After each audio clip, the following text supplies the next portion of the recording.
Metzengerstein by Edgar Allan Poe. Horror and fatality have been stalking abroad in all ages. Why then give a date to the story I have to tell? Let it suffice to say that at the period of which I speak, there existed, in the interior of Hungary, a settled although hidden belief in the doctrines of the metempsychosis. Of the doctrines themselves, that is, of their falsity or of their probability, I say nothing. I assert, however, that much of our incredulity, as La Bruyère says of all our unhappiness, vient d'any pouvoir être seuls. *1. But there are some points in the Hungarian superstition which were fast verging to absurdity. They, the Hungarians, differed very essentially from their Eastern authorities. For example, the soul, said the former, I give the words of an acute and intelligent Parisian, any demertuan seul foi don un corps sensible. Au reste, un cheval, un chien, un mime, n'est que la ressemblance peu tangible de ses animaux. The families of Berlifitzing and Metzengerstein had been at variance for centuries. Never before were two houses so illustrious, mutually embittered by hostility so deadly. The origin of this enmity seems to be found in the words of an ancient prophecy. A lofty name shall have a fearful fall when, as the rider over his horse, the mortality of Metzengerstein shall triumph over the immortality of Berlifitzing. To be sure, the words themselves had little or no meaning, but more trivial causes have given rise, and that no long while ago, to consequences equally eventful. Besides, the estates, which were contiguous, had long exercised a rival influence in the affairs of a busy government. Moreover, near neighbors are seldom friends, and the inhabitants of the castle Berlifitzing might look, from their lofty buttresses, into the very windows of the palace Metzengerstein. Least of all had the more than feudal magnificence, thus discovered, a tendency to allay the irritable feelings of the less ancient and less wealthy Berlifitzings. What wonder, then, that the words, however silly, of that prediction should have succeeded in setting and keeping at variance two families already predisposed to quarrel by every instigation of hereditary jealousy. The prophecy seemed to imply, if it implied anything, a final triumph on the part of the already more powerful house, and was of course remembered with the more bitter animosity by the weaker and less influential. Wilhelm, Count Berlifitzing, although loftily descended, was, at the epoch of this narrative, an infirm and doting old man, remarkable for nothing but an inordinate and inveterate personal antipathy to the family of his rival, and so passionate a love of horses and of hunting that neither bodily infirmity, great age, nor mental incapacity prevented his daily participation in the dangers of the chase. Frederick, Baron Metzengerstein, was, on the other hand, not yet of age. His father, the minister G., died young. His mother, the Lady Mary, followed him quickly after. Frederick was, at that time, in his 15th year. In a city, 15 years are no long period. A child may be still a child in his third lustrum. But in a wilderness, in so magnificent a wilderness as that old principality, 15 years have a far deeper meaning. From some peculiar circumstances attending the administration of his father, the young baron, at the decease of the former, entered immediately upon his vast possessions. Such estates were seldom held before by a nobleman of Hungary. His castles were without number. The chief in point of splendor and extent was the Château Metzengerstein.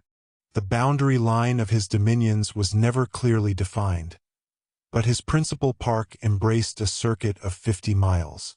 Upon the succession of a proprietor so young, with a character so well known, to a fortune so unparalleled, little speculation was afloat in regard to his probable course of conduct. And, indeed, for the space of 3 days, the behavior of the heir out-Herod, and fairly surpassed the expectations of his most enthusiastic admirers. Shameful debaucheries, flagrant treacheries, unheard-of atrocities, gave his trembling vassals quickly to understand that no servile submission on their part, no punctilios of conscience on his own, were thenceforward to prove any security against the remorseless fangs of a petty Caligula. On the night of the 4th day, the stables of the castle Berlifitzing were discovered to be on fire, and the unanimous opinion of the neighborhood added the crime of the incendiary to the already hideous list of the baron's misdemeanors and enormities. But during the tumult occasioned by this occurrence, the young nobleman himself sat apparently buried in meditation, in a vast and desolate upper apartment of the family palace of Metzengerstein. The rich, although faded tapestry hangings which swung gloomily upon the walls represented the shadowy and majestic forms of 1,000 illustrious ancestors. Here, rich ermined priests and pontifical dignitaries, familiarly seated with the autocrat and the sovereign, put a veto on the wishes of a temporal king, or restrained with the fiat of papal supremacy the rebellious scepter of the archenemy. There, the dark, tall statures of the princes Metzengerstein, their muscular warcoursers plunging over the carcasses of fallen foes, startled the steadiest nerves with their vigorous expression. And here, again, the voluptuous and swan-like figures of the dames of days gone by floated away in the mazes of an unreal dance to the strains of imaginary melody. But as the baron listened, or affected to listen, to the gradually increasing uproar in the stables of Berlifitzing, or perhaps pondered upon some more novel, some more decided act of audacity, his eyes became unwittingly rivet to the figure of an enormous and unnaturally colored horse, represented in the tapestry as belonging to a Saracen ancestor of the family of his rival.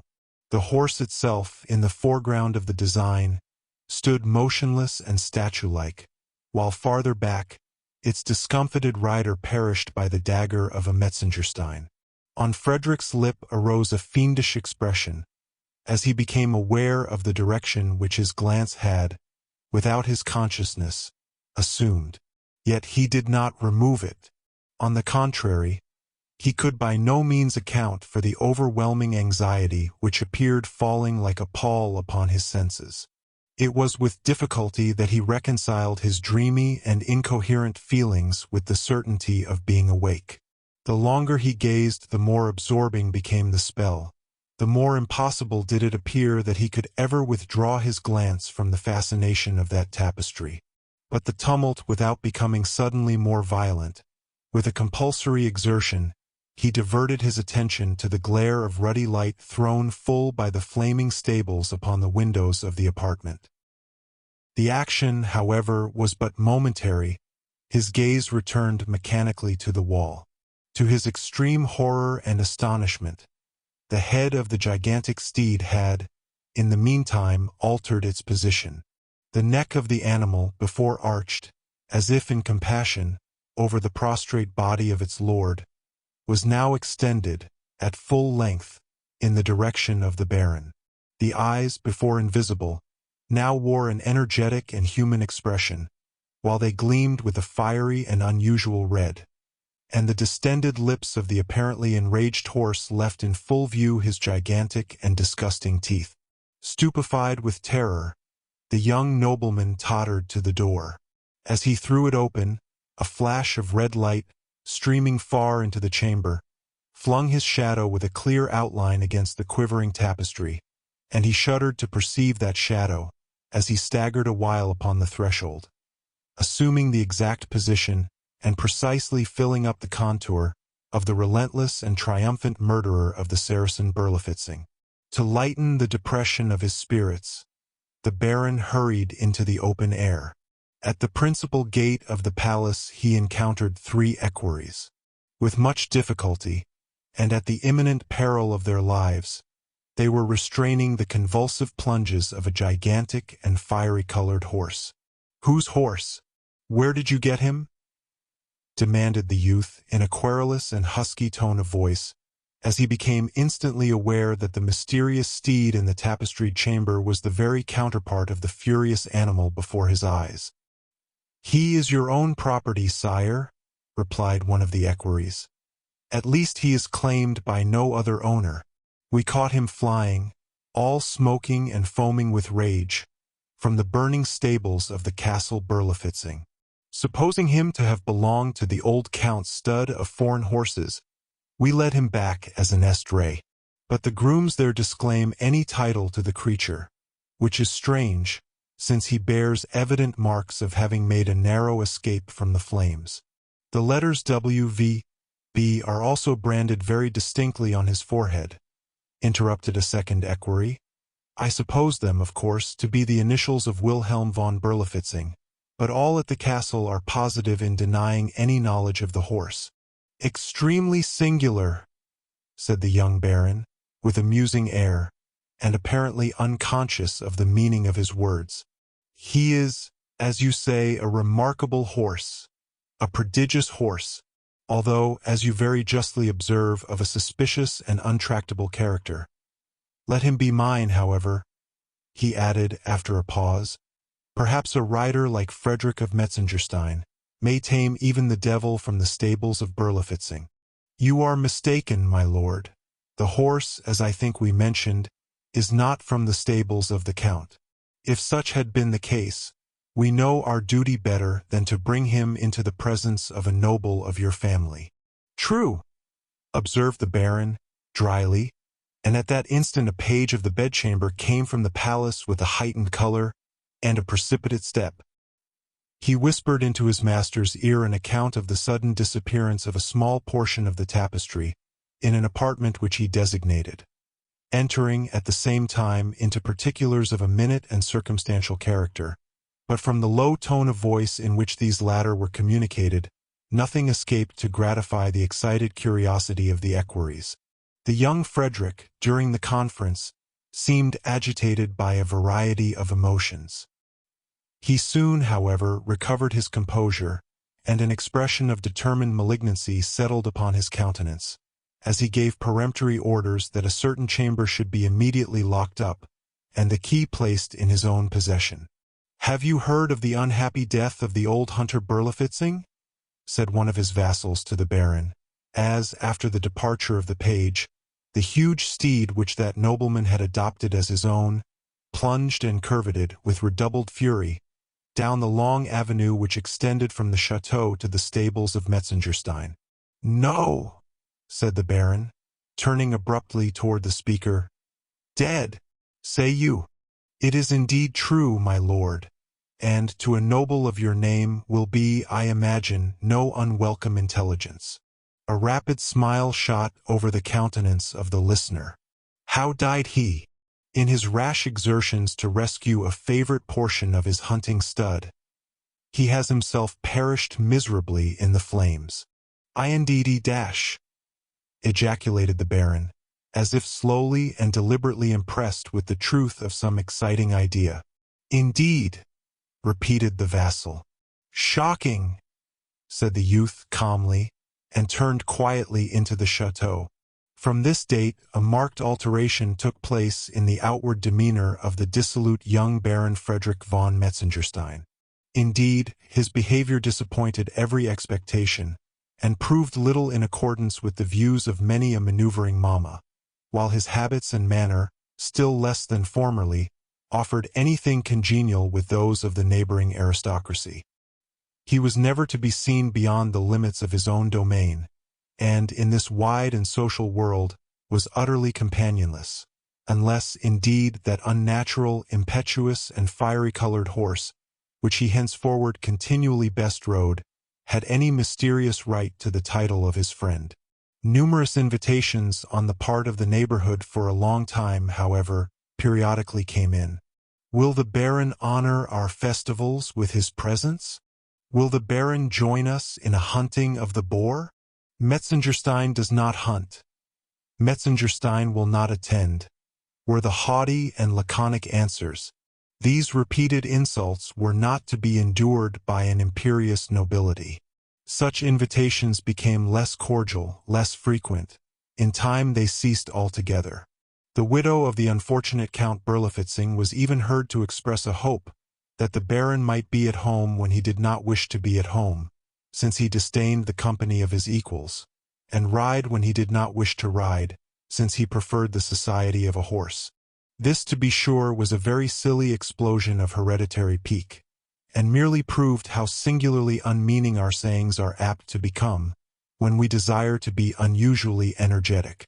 The charitable, nevertheless, attributed the alteration in the conduct of the young nobleman to the natural sorrow of a son for the untimely loss of his parents, forgetting, however, his atrocious and reckless behavior during the short period immediately succeeding that bereavement. Some there were, indeed, who suggested a too haughty idea of self-consequence and dignity. Others again, among them may be mentioned the family physician, did not hesitate in speaking of morbid melancholy and hereditary ill health, while dark hints of a more equivocal nature were current among the multitude. Indeed, the Baron's perverse attachment to his lately acquired charger, an attachment which seemed to attain new strength from every fresh example of the animal's ferocious and demon-like propensities, at length became, in the eyes of all reasonable men, a hideous and unnatural fervor. In the glare of noon, at the dead hour of night, in sickness or in health, in calm or in tempest, the young Metzengerstein seemed revet to the saddle of that colossal horse, whose intractable audacities so well accorded with his own spirit. There were circumstances, moreover, which, coupled with late events, gave an unearthly and portentous character to the mania of the rider and to the capabilities of the steed. The space passed over in a single leap had been accurately measured, and was found to exceed, by an astounding difference, the wildest expectations of the most imaginative. The Baron, besides, had no particular name for the animal, although all the rest in his collection were distinguished by characteristic appellations. His stable, too, was appointed at a distance from the rest, and with regard to grooming and other necessary offices, none but the owner in person had ventured to officiate, or even to enter the enclosure of that particular stall. It was also to be observed that although the 3 grooms who had caught the steed as he fled from the conflagration at Berlifitzing had succeeded in arresting his course by means of a chain bridle and noose, yet no one of the 3 could with any certainty affirm that he had, during that dangerous struggle or at any period thereafter, actually placed his hand upon the body of the beast. Instances of peculiar intelligence in the demeanor of a noble and high-spirited horse are not to be supposed capable of exciting unreasonable attention, especially among men who, daily trained to the labors of the chase, might appear well acquainted with the sagacity of a horse, but there were certain circumstances which intruded themselves perforce upon the most skeptical and phlegmatic, and it is said there were times when the animal caused the gaping crowd who stood around to recoil in horror from the deep and impressive meaning of his terrible stamp, times when the young Metzengerstein turned pale and shrunk away from the rapid and searching expression of his earnest and human-looking eye.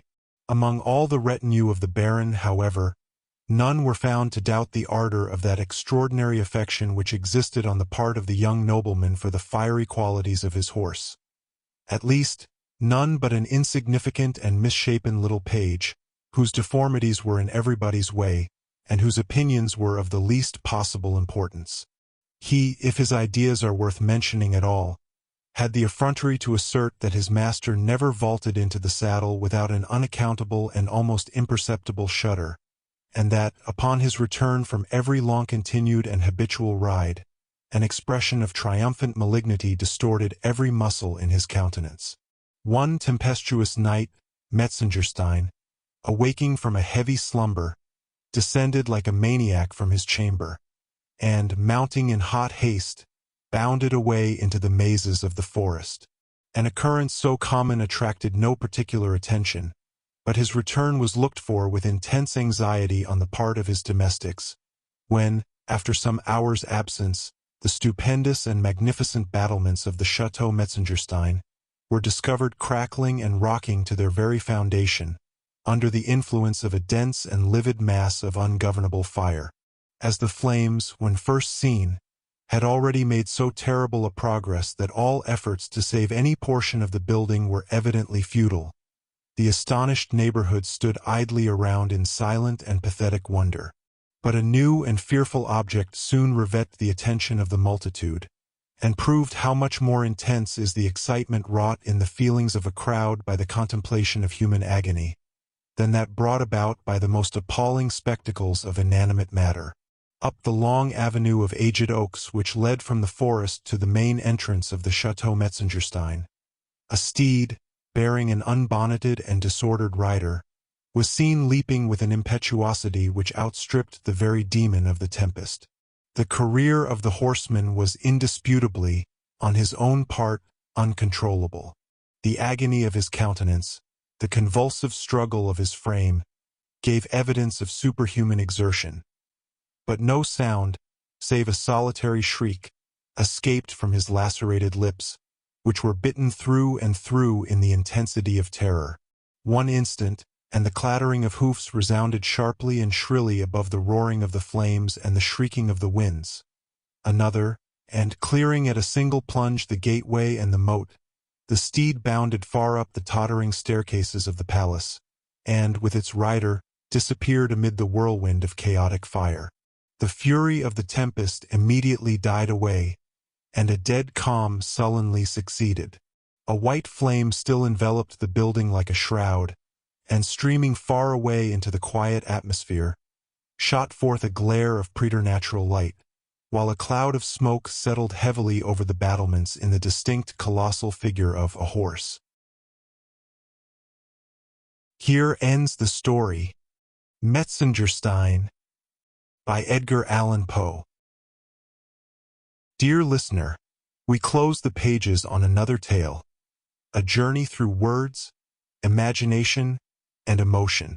Here at the Falls Audiobook, where stories flow like a river's current, carrying you to distant worlds and uncharted depths, we thank you for joining us. As always, we invite you to linger a little longer. Subscribe to our channel to discover more stories waiting to be heard, each a cascade of voices, ideas, and artistry. And remember, every great story begins with a single word. Perhaps the next one will begin with you. Until our voices meet again, may your days be filled with quiet moments, rich pages, and the soothing sound of a story well told. This is the Falls Audiobook, signing off.